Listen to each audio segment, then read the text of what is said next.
I need your attention right now to the dance floor. I need your attention right now to the dance floor. I need your attention right now to the dance floor. I need your attention right now to the dance floor. I need your attention right now to the dance floor. Hey, I can see it from the front. Sitting by the bar while I'm sheafing on a blunt. You got a man, so what? We gon' just dance, he ain't gotta know nothing. For you was just real because I love that you've made her a very intricate part of your journey, and you've even given her her own spotlight and her own artistry, which is really big. Because it's one thing to acknowledge your children, but to acknowledge your spotlight and say, you know, breathe life into her while you're breathing life into what you're doing is very beautiful. So I want to commend you on that. But how did having her and then finding that she had a talent reignite your spark for what you do? So I already knew, like, I was going to jail. I was doing just unnecessary roughness on the field, and if I didn't throw a flag on the play real quick and have her, like, who knows where the fuck I would be. To be completely transparent with everybody, like, you know. So like, I knew, like, I already saw the vision for her already. She was made out of love. I already knew she was gonna be super cool. I knew I was gonna bring her on stages. I knew I was gonna put her in the spotlight, whether she liked it or not. So she kind of made a nigga, like, really reevaluate how I move. I can't crash out. Shout out to God. Shout out to Brielle. Shout out to Brielle. Alright, what's the next one? The next one is Obi-Wan. This one be talking my shit again, man. Real Jedi Master shit right here. If you a real rapper and you can make shit on the spot, you don't need too much time to think. You know, you could manifest what you got going on. This the song for you. Body home, block bleeding, I'm trying to stop it, it's already gone. I'm not meeting, you wanna cop it, gotta come alone. George Young, I had to blow, it's just a stepping stone. Too many clones attacking me, I'm the only one. A real Jedi Master, call me Obi-Wan. Nobody owe me none, you want it, gotta show me some. Instead of hating, make a play, my nigga, throw me one. Every track you're making a statement. Okay. These are statement tracks. Okay. So, because you talk about this one like no handouts, and you're also giving game at the same time. But one thing that you've been saying recently that you put in this song too that I liked is that, you know what, you're at the point where I'm trying to attract, I'm not chasing nothing. So I did have a question. What have you now attracted naturally that maybe at one point in your career, not that you were chasing, but you were just working too hard at, you was like, okay, I gotta, you know, just do me, do it the Huey way, and it just came to you naturally? My team now. I got my boy Kevin, he handle all my operations with the clothing. We attracted Tommy. Tommy handled pretty much everything, the videos, the production. We attracted my engineer. Oh my God, if Dre here, please let that nigga be here. He not even here. Oh my God, my nigga Andre saved my life, bro. He mixed the whole project. Damn, that nigga saved everything. My graphic designers, everybody, my team, bro. I ain't got no label. I ain't got no big budget or nothing. Like, this be all just like motherfuckers that really fuck with the movement and fuck with, you know. If I probably owe Tommy like 100,000 if we talking about what if he was charging me. He said two. This what, 750 a night for this shit type shit. So it's like, God, a day. You feel me? So it's like, nigga just show me love off the strength. You feel me? So it's like shit like that. I can't put into words how much that shit mean to me. So this album was so important because I gotta like pay people back with the fact that I'm really doing this shit for real. Like, I didn't want nobody to feel like they just doing all this shit for nothing. Like, I'm really that nigga for real, bro. Like, and y'all about to hear about it for the whole year now. Right. As they should. And I feel like that's Obi-Wan. You've gotten to that spot now where you're like, okay, I went through it all, where I could be like, okay, I've attracted what I needed, and now I know how to really do it. Oh, yeah. So you encompassing that in that song with the knowledge that you have now, chef's kiss. So, yes. All right. On to the next one.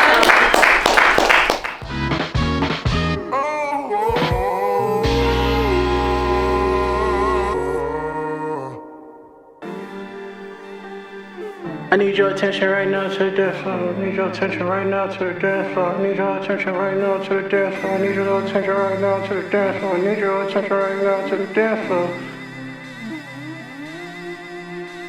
Hey, I can see it from the front. Sitting by the bar while I'm sheafing on a blunt. You got a man, so what?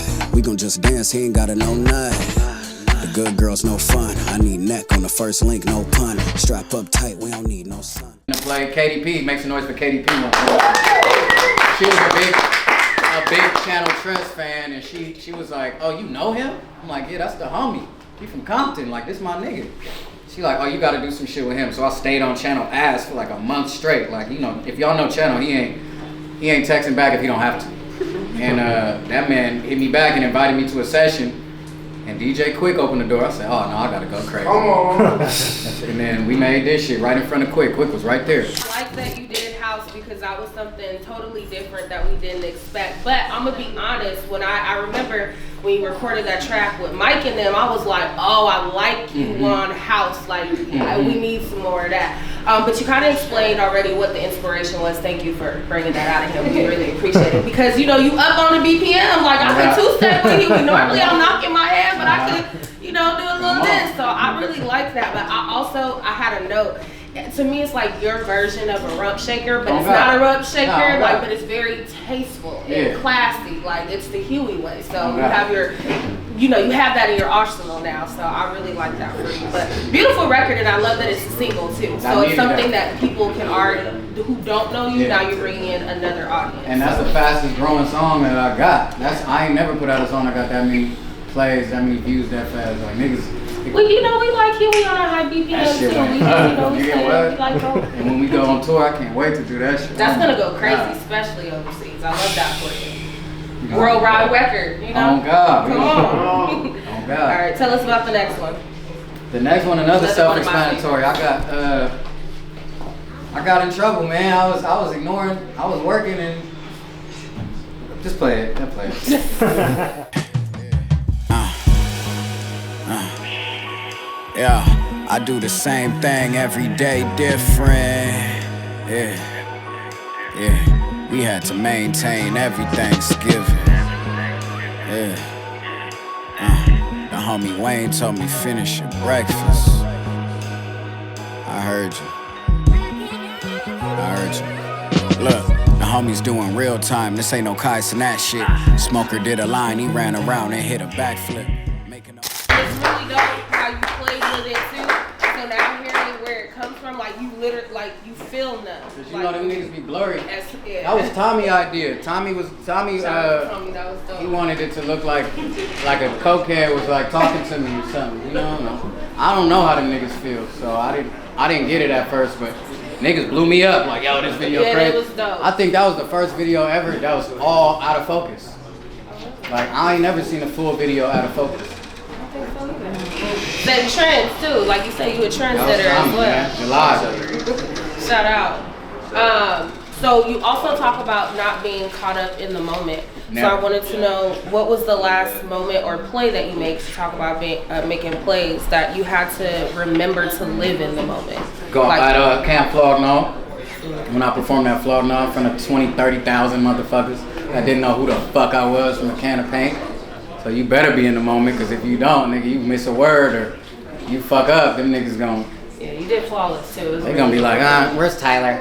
And when I got done with the set, nigga Tyler was backstage. I went to go see my nigga Damo perform. And this nigga Tyler was like, I was like, hey, what's up? I'm Huey Briss. Like, nice to meet you. He's like, I know who you are. I remember you. Good shit. I'm like, oh, well, I'm here. Nigga Jay Worthy asked for a picture. He was like, Huey, come on. Got in a picture with Tyler and Jay Worthy real quick. Nigga, everybody else had to go through security. Nah, Huey though. The fuck? He said he know everybody. Oh God. Shout out to my nigga T for throwing that festival. I do also want to know, what is one moment that you wish you could relive and be in the moment? That's a crazy question. I kind of like where I'm going right now. I don't think I want to do nothing again. I don't know. I had a rough situation, so I don't think I want to do it. I like where I'm going right now. This shit cool. Like, if shit could keep going how it's going right the fuck now, I'm straight. That's good. I like that answer. Normally people, you know, they have a moment, but you are so comfortable with where you are right now, which you talk about in another track that's later on that I'm going to talk about. But yeah, we love that for you. But I want to know, once you picked up that torch as the leader of the dark, once you realized you had that. That's a fact. How did you find the strength, or where did that strength come from? And then has it been your best asset, or has it been more of a liability? You know, you grow up in Long Beach, you don't get too many resources, and you can't even say you're going to be the biggest rapper because Snoop Dogg. So you kind of got to, you forced to find your own lane in Long Beach. You forced to like kind of weasel out of whatever situation you in. So that was my only advantage, was like the fact that I couldn't really keep up with what was going on in my city. I'm from the north side too, so they call us the nasty side, the dirty side.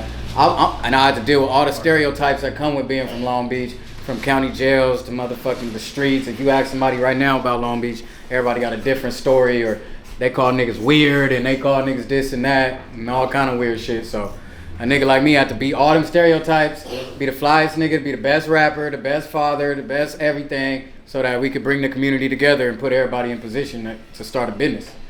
Shit. I don't forget nothing. I remember niggas said I couldn't do it without Nico. No disrespect to Nico, but respectfully, this shit harder than Grace Park Legend. This shit harder, bruh. Like, nigga, I'm talking great. I was still humble on Grace Park Legend. That shit's out. Like, these niggas, nigga, I got 3 closets. And they all full. I used to share socks with niggas, man. Y'all wouldn't know that, though.